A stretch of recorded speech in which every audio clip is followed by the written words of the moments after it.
I have another laptop battery. This comes out of a Toshiba. It's another old one. Recovered from something that was being junked by somebody. And I'd like to test the replace the dodgy battery we run out of here. I did think I could make use of this battery because the two connectors are very similar. They sort of line up in the right direction. I thought I could transfer this into a case that would fit the Dell Inspiron 1525.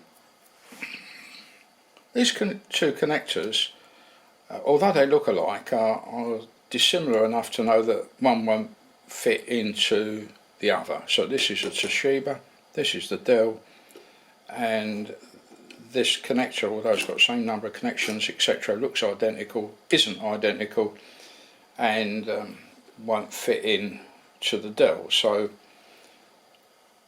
I've altered my ideas a bit, and I'm going to try and replace that broken battery with one of these cells from this battery. So I'm going to try and replace that cell with one of these. Currently the state of affairs is we've got 5 spare batteries that are good, one dead one, and our battery pack. I suspect that there's something wrong with this little circuit board, and there's precious little that I can do to correct it if there is. However, I believe there is a fuse on the board somewhere, and if that blows, the battery is basically disconnected, and I'm going to see if I can find it and try and learn a little bit more about it. You probably think I'm completely nuts wiring it up this way, but it does allow me far better access to the little PCB. I'll put it on to the 10 volt range, because all I want to do is just check to make sure that the battery voltage is roughly right. I will start with this cell. Let's get the polarity around the right way. That's 3.718. Next battery is 3.676. Next cell, hopefully it comes out on the video, 3.704, and the last cell is 3.65. Now I would like to bring all these batteries up to the similar charge so that they're all at the same voltage, and that's what I'm going to do next. Currently this cell there is being charged, and we've got it on 3.74 volts, which is 0.02 of a volt higher than I wanted it, but we're taking quite a lot of current, which is 250 milliamps, and so I think it's still charging, but you'll see it's only sort of 0.9 of a watt, not really much, and no need to worry about that. It's gradually decreasing. When that drops to a little bit further, I'll check the voltage and see whether it's reached its voltage. I probably could show you that it hasn't actually reached that voltage.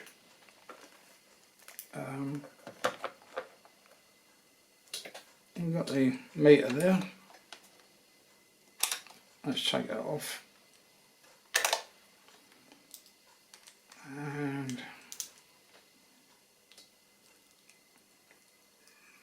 try not to short the battery out. Oh, well, now it says we're at 3.72. I'm quite happy to stop there. I'm going to take an indication of the amps that are running, because, or milliamps I should say, because that will give me an idea for the other batteries that I'm doing. 250 milliamps, it's 270 milliamps. Right, 270 milliamps. So there we go. That part of it is charged. Dish that lead off, switch that off. Okay, and that's how I proceed through all the batteries. It's a bit laborious and a bit boring, so I won't make you suffer. It's taken me about an hour to balance the batteries, and we'll just check to show you. 3.718, 3.714, 3.717, 3.719. Now I've got the batteries balanced, I'll sort of go ahead and solder in the fuse. And this is a little bit tricky, and I'll explain as I go along. The fuse part of this is via this bridge here, and it's across these two terminals. So it comes in one side, across the terminal, and out there. This terminal goes to the bridge via a small heating element, and given a signal from the BMS, and will draw current, and while it's drawing current it heats up and then it melts this little blob of solder here. Now if you pop over to electronics repair school, and sorry, he does a lot of battery repairs and shows you methods of re-establishing a blown fuse. He puts a little blob of solder across there and relies upon the heating element to fuse it out again at some future date. Now he does deal with modern equipment, and I'm sure that the modern version of this fuse is a small SMD component which is mounted straight onto the board. Now I suspect that it melts at a sort of a higher temperature than these devices. These devices, that little blob is meant to melt roughly around about 90 degrees centigrade. Same with the Toshiba one. This is the Dell. The Dell one was 90 degrees, the Toshiba one was 88 degrees. I haven't put a blob of solder on there to repair it because I've put a little bit of chip quick, and that melts at about 55 degrees, which is probably far too low for this application, but considering it's probably got contaminated with solder off of my soldering iron that I used to do that, the temperature will be a little bit higher because the solder and the chip quick will form an amalgam and the temperature will be a little bit higher. So I'm hoping that that will be higher than 55.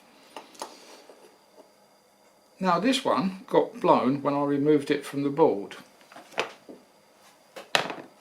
It was my own fault because I just put a soldering iron on there, sort of lifted the legs up, not realising the heat runs up here to a solder block. Now solder melts at sort of 180 for 190 for leaded solder, and lead-free solder melts at about 220 degrees centigrade. So you can imagine this little blob being meant to melt at 90 degrees got too much heat and fused like it should do. So the molten metal will go, one bit will go one side and the other bit will go the other side, and you'll end up with a gap.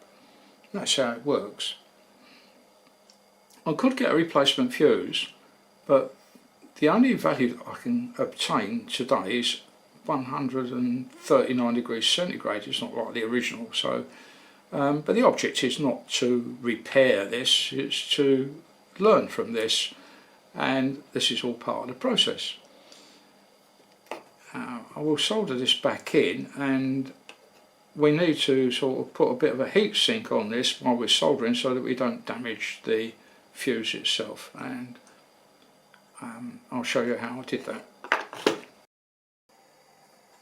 I have a little bit of a wet tissue. it would probably be better if it was isopropanol, because this is water on here, and you don't really want to get water on electronics, but I think it'll sort of dry out pretty quick. Placing that roughly into position, and this is the way it came out. Make sure that it's going to look right, and I'll put my damp tissue right on top of, right on top of most of it. I'm probably obscuring it quite a bit, so there's no chance of it getting hot. Well, it could get hot as boiling water, but I think if you had isopropanol there, it might stay cooler. I don't know. Or latent heat of vaporization. Well,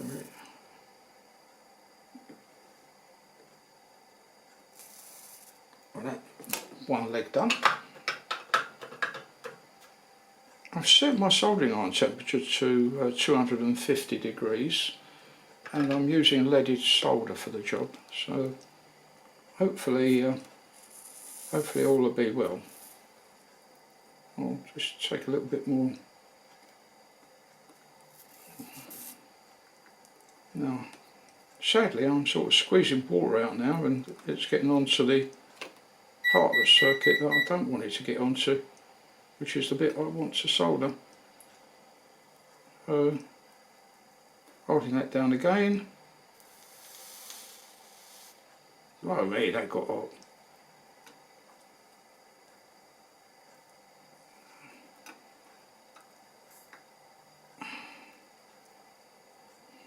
Alright, let's try again.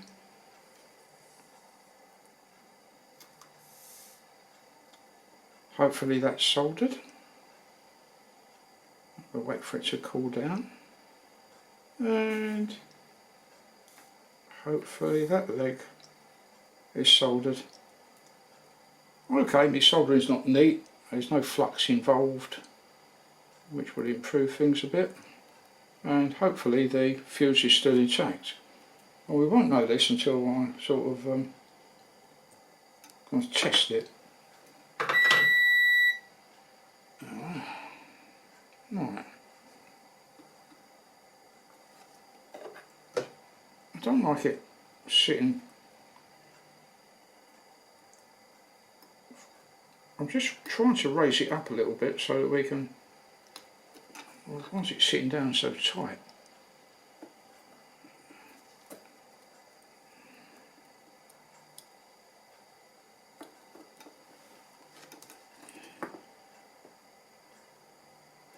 Okay, I think that's going to be okay. Best way to test it is with a meter.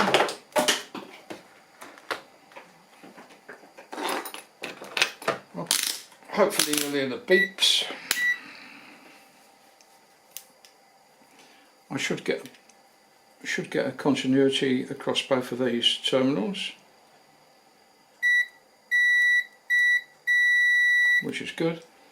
And between any of these two terminals and that point there should be about 50 ohms. Now I'll try and put the meter into view, and it obscures the rest of it.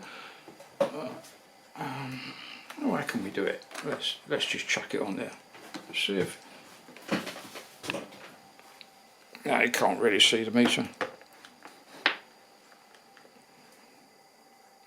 Put it on ohms range. Oh, I'll leave it on the short circuit range because it will show up the resistance. And there we go. So it's 47 ohms, so the heating element is still intact. So that fuse is A-OK. The question we need to ask ourselves is, how can we switch those two MOSFETs on?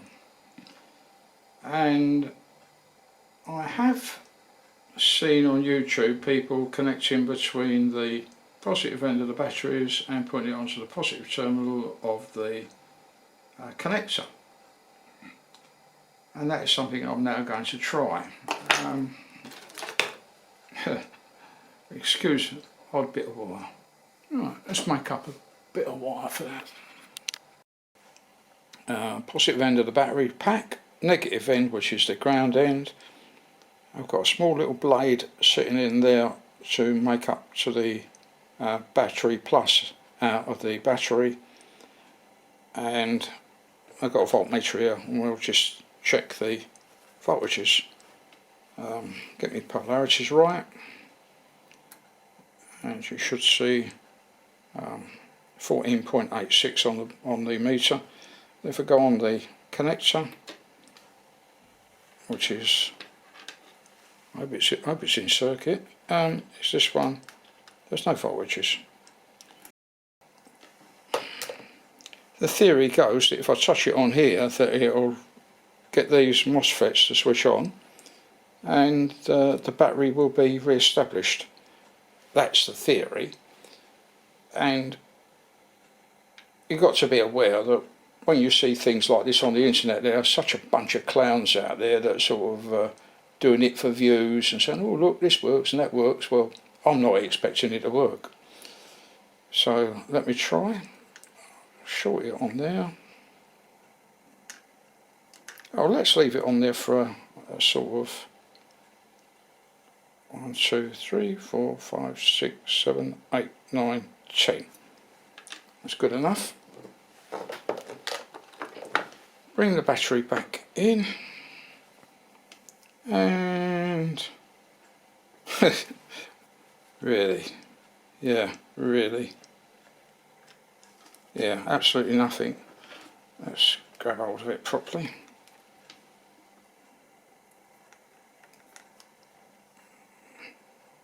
Make sure it's properly connected. Put it on there.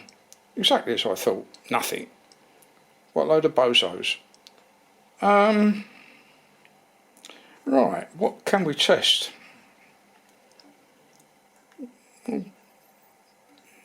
Do I have my buzzer on, just to make sure that I've got continuity between the connector there and the output of the MOSFET here.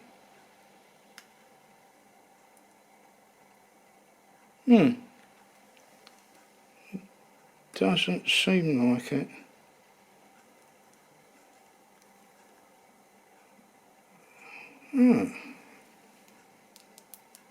Well, somebody's. Oh, check the meter. It works.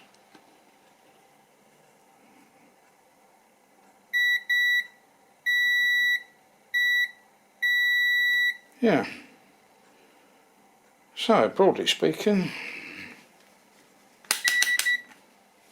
do I see any volts? Absolutely not. Oh dear.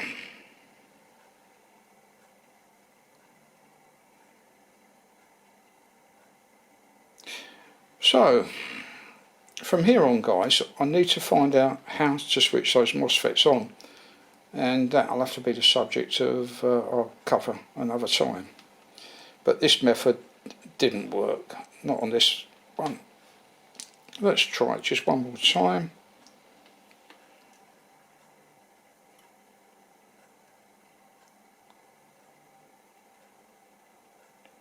Oh, okay, should be enough. No, what a load of rubbish. Oh, just to prove that we have got a voltage across the barriers. That's all for now. That method didn't work.